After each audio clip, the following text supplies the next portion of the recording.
Section 1. You will hear a telephone conversation between a woman who wants to attend a cookery class and an official at a tourist information centre. First, you have some time to look at questions 1 to 6.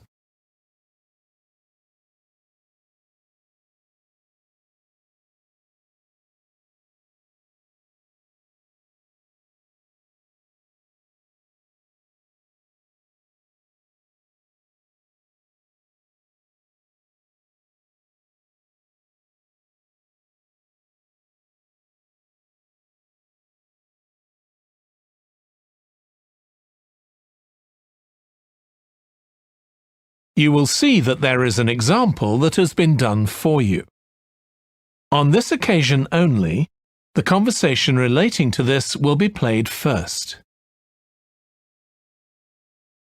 Hello, Tourist Information Centre. Mike speaking. How can I help you? Oh, hi. I wanted to find out about cookery classes. I believe there are some one-day classes for tourists. Well, they're open to everyone, but tourists are always welcome. OK, let me give you some details of what's available. There are several classes. One very popular one is at the food studio. The first cooking class is at the food studio, so studio has been written in the space. Now we shall begin. You should answer the questions as you listen because you will not hear the recording a second time. Listen carefully and answer questions 1 to 6. Hello, Tourist Information Centre. Mike speaking. How can I help you? Oh, hi. I wanted to find out about cookery classes. I believe there are some one-day classes for tourists. Well, they're open to everyone, but tourists are always welcome. OK, let me give you some details of what's available. There are several classes. One very popular one is at the food studio. OK. They focus on seasonal products, and as well as teaching you how to cook them, they also show you how to choose them. Right, that sounds good. How big are the classes? I'm not sure exactly, but they'll be quite small. And could I get a private lesson there? I think so. Let me check. Yes, they do offer those. Though, in fact, most of the people who attend the classes find it's a nice way of getting to know one another. I suppose it must be, yes. And this company has a special deal for clients where they offer a discount of 20% if you return for a further class. OK, but you said there were several classes. That's right. Another one you might be interested in is Bond's Cookery School. They're quite new. They just opened 6 months ago, but I've heard good things about them. They concentrate on teaching you to prepare healthy food, and they have quite a lot of specialist staff. So, is that food for people on a diet and things like that? I don't know if I'd be interested in that. Well, I don't think they particularly focus on low-calorie diets or weight loss. It's more to do with recipes that look at specific needs, like including ingredients that will help build up your bones and make them stronger, that sort of thing. I see. Well, I might be interested. I'm not sure. Do they have a website I could check? Yes, just key in the name of the school. It'll come up. And if you want to know more about them, every Thursday evening they have a lecture at the school. It's free, and you don't need to book or anything. Just turn up at 7:30. And that might give you an idea of whether you want to go to an actual class. Before you hear the rest of the conversation, you have some time to look at questions 7 to 10.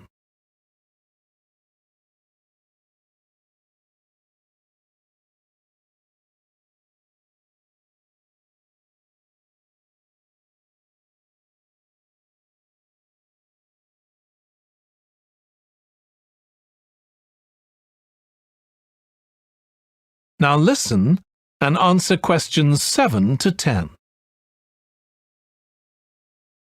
OK, there's one more place you might be interested in. That's got a rather strange name. It's called the Ielts Centre. That's spelled A-R-R-E-T-S-A. OK. They've got a very good reputation. They do a bit of meat and fish cookery, but they mostly specialise in vegetarian dishes.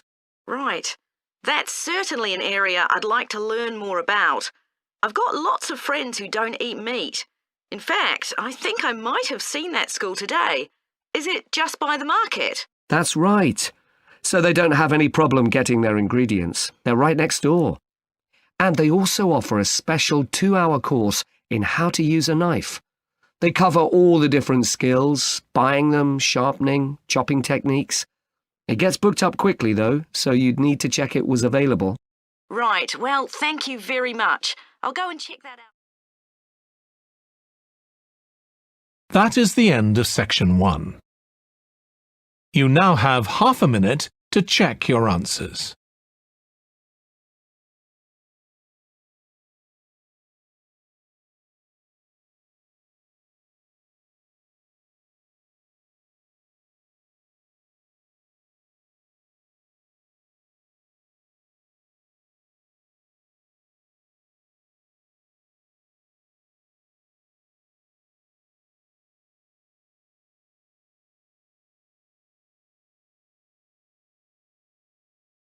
Now turn to section 2.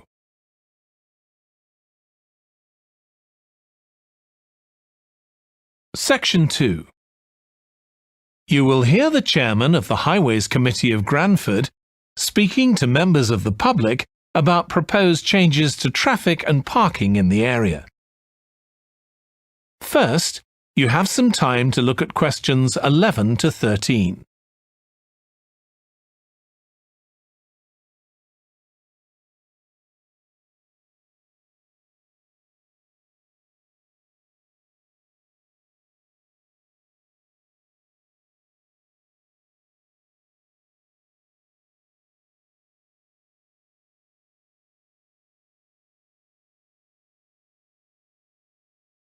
Now listen carefully and answer questions 11 to 13. Good evening, everyone. My name's Phil Sutton, and I'm chairman of the Highways Committee. We've called this meeting to inform members of the public about the new regulations for traffic and parking we're proposing for Granford. I'll start by summarising these changes before we open the meeting to questions. So, why do we need to make these changes to traffic systems in Granford? Well, we're very aware that traffic is becoming an increasing problem. It's been especially noticeable with the increase in heavy traffic while they've been building the new hospital.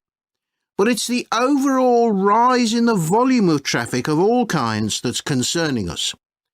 To date, there's not been any increase in traffic accidents, but that's not something we want to see happen, obviously. We recently carried out a survey of local residents, and their responses were interesting. People were very concerned about the lack of visibility on some roads due to cars parked along the sides of the roads.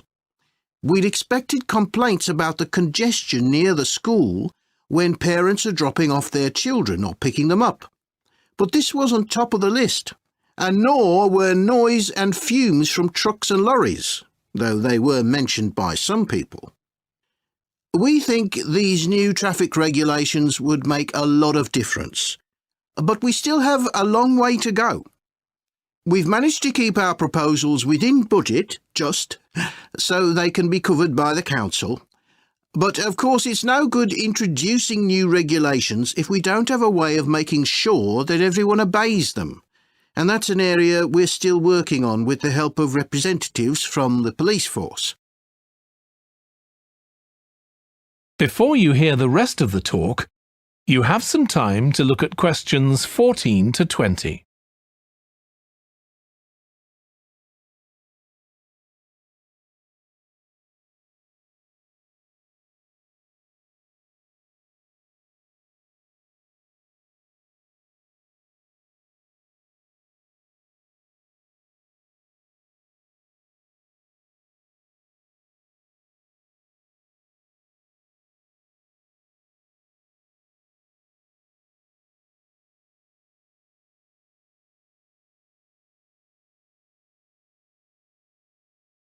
Now listen and answer questions 14 to 20. OK, so this slide shows a map of the central area of Granford with the High Street in the middle and School Road on the right.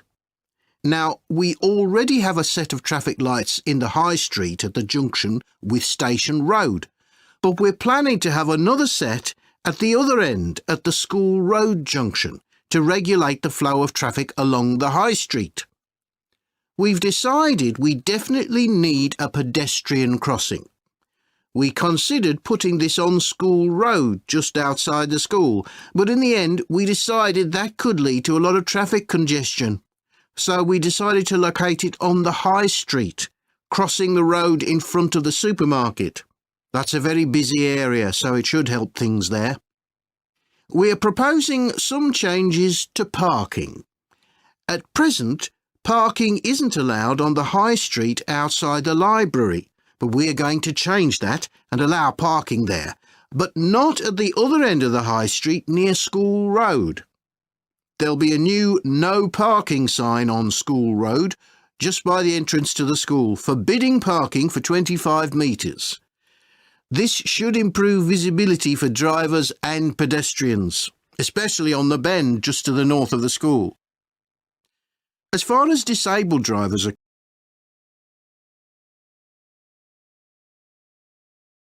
but lorries also use those spaces, so we've got 2 new disabled parking spaces on the side road up towards the bank. It's not ideal, but probably better than the present arrangement. We also plan to widen the pavement on School Road. We think we can manage to get an extra half metre on the bend just before you get to the school, on the same side of the road.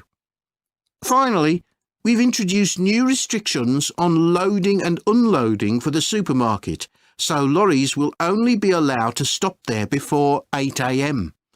That's the supermarket on School Road. We kept to the existing arrangements with the High Street supermarket. OK, so that's about it. Now, That is the end of section 2.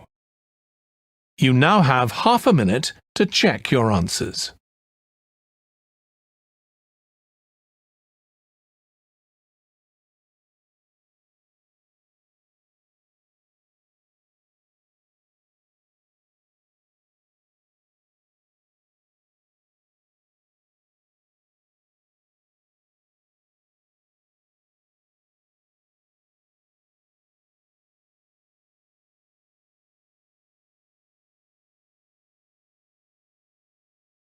Now turn to section 3.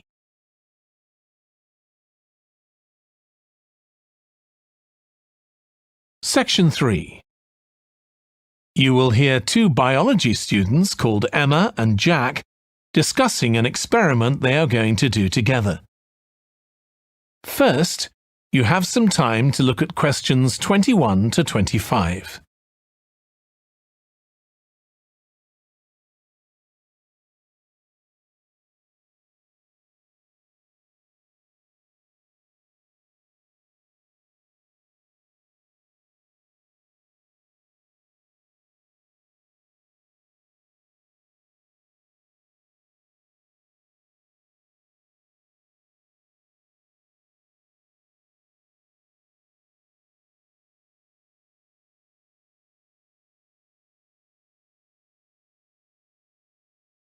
Now listen carefully and answer questions 21 to 25.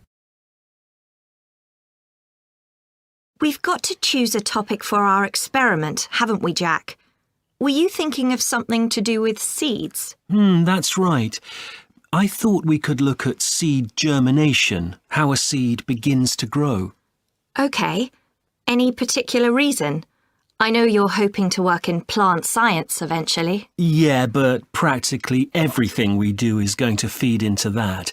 No, there's an optional module on seed structure and function in the 3rd year that I might do. So I thought it might be useful for that. If I choose that option, I don't have to do a dissertation module. Good idea. Well, I thought for this experiment we could look at the relationship between seed size and the way the seeds are planted. So we could plant different sized seeds in different ways and see which grow best. OK, we'd need to allow time for the seeds to come up. That should be fine if we start now. A lot of the other possible experiments need quite a bit longer. So that'd make it a good one to choose. And I don't suppose it'd need much equipment. We're not doing chemical analysis or anything. Though that's not really an issue. We've got plenty of equipment in the laboratory. Yeah, we need to have a word with the tutor if we're going to go ahead with it, though. I'm sure our aim's okay.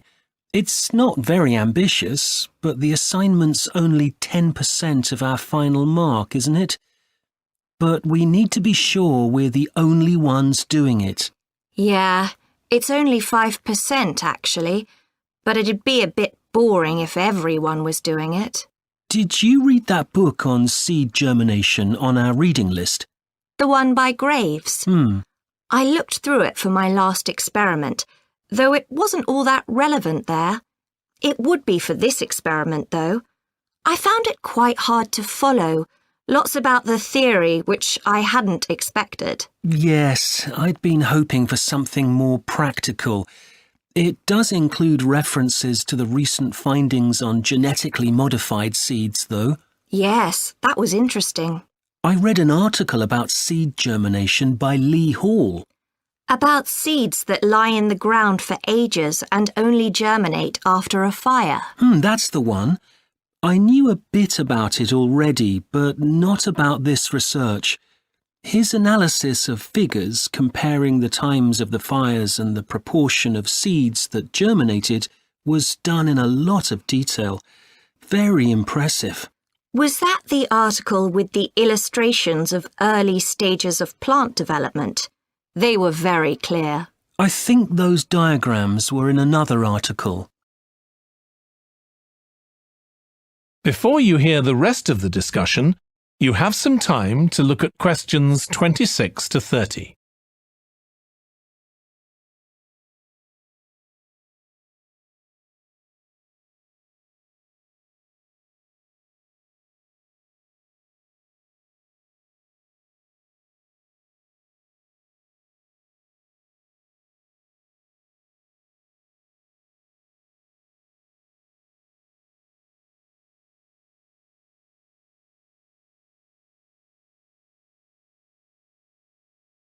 Now listen and answer questions 26 to 30.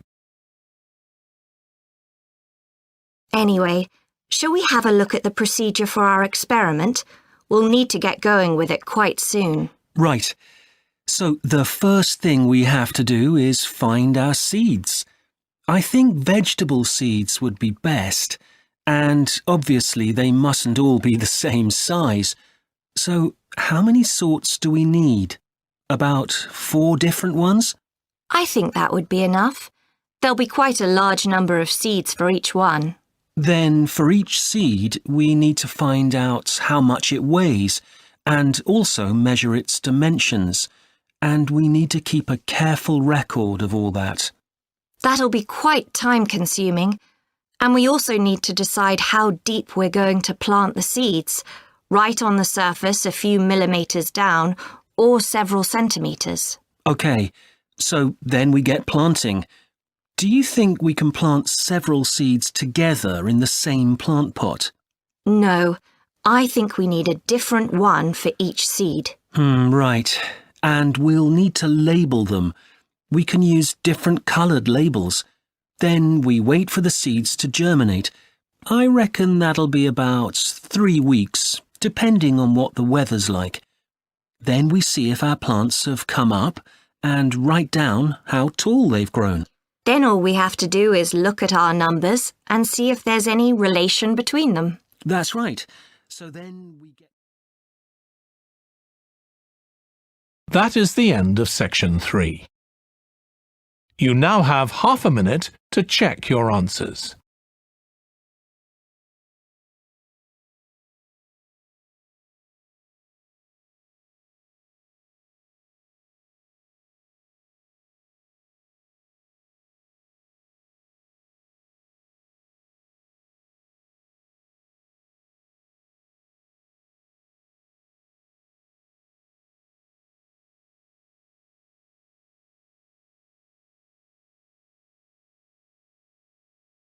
Now turn to Section 4.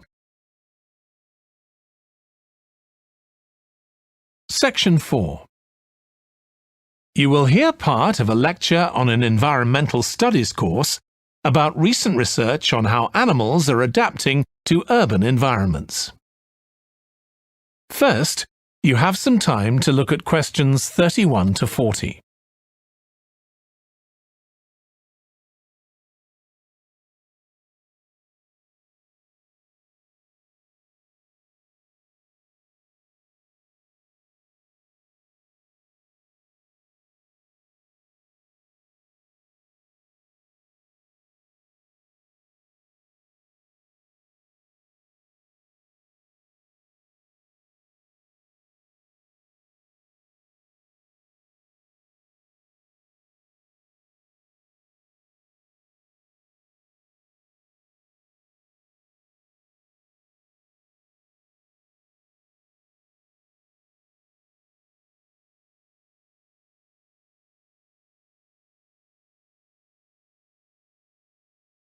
Now listen carefully and answer questions 31 to 40. Hi. Today we're going to be looking at animals in urban environments, and I'm going to be telling you about some research on how they're affected by these environments. Now, in evolutionary terms, urban environments represent huge upheavals, the sorts of massive changes that usually happen over millions of years. And we used to think that only a few species could adapt to this new environment. One species which is well known as being highly adaptable is the crow, and there have been various studies about how they manage to learn new skills. Another successful species is the pigeon, because they're able to perch on ledges on the walls of city buildings, just like they once perched on cliffs by the sea. But in fact, we're now finding that these early immigrants were just the start of a more general movement of animals into cities, and of adaptation by these animals to city life. And one thing that researchers are finding especially interesting is the speed with which they're doing this. We're not talking about gradual evolution here. These animals are changing fast. Let me tell you about some of the studies that have been carried out in this area. So, in the University of Minnesota, a biologist called Emily Snellrud and her colleagues looked at specimens of urbanized small mammals such as mice and gophers that had been collected in Minnesota and that are now kept in museums there. And she looked at specimens that had been collected over the last 100 years, which is a very short time in evolutionary terms. And she found that during that time, these small mammals had experienced a jump in brain size when compared to rural mammals. Now, we can't be sure this means they're more intelligent, but since the sizes of other parts of the body didn't change, it does suggest that something cognitive was going on. And Snellrud thinks that this change might reflect the cognitive demands of adjusting to city life, having to look in different places to find food, for example, and coping with a whole new set of dangers. Then over in Germany, at the Max Planck Institute, there's another biologist called Katharina Miranda, who's done some experiments with blackbirds living in urban and rural areas. And she's been looking not at their anatomy, but at their behavior. So, as you might expect, she's found that the urban blackbirds tend to be quite bold. They're prepared to face up to a lot of threats that would frighten away their country counterparts. But there's one type of situation that does seem to frighten the urban blackbirds, and that's anything new, anything they haven't experienced before. And if you think about it, that's quite sensible for a bird living in the city.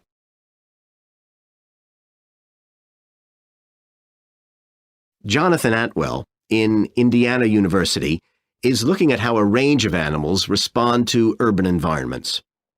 He's found that when they're under stress, Their endocrine systems react by reducing the amount of hormones such as corticosterone into their blood.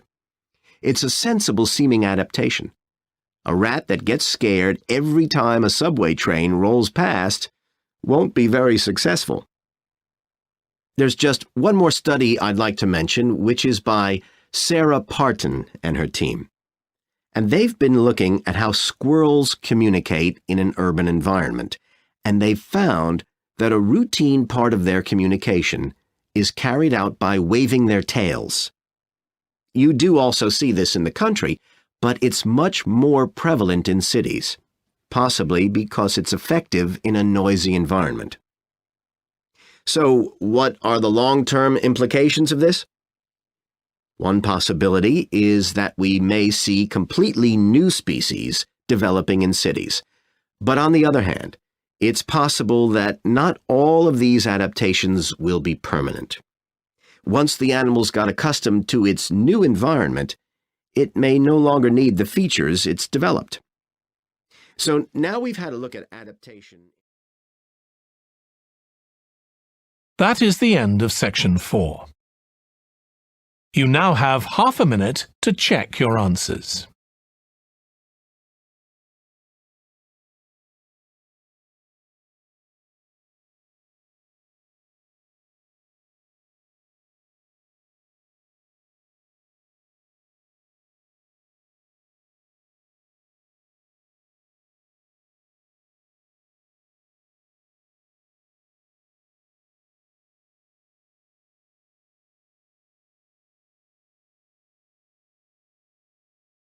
That is the end of the listening test.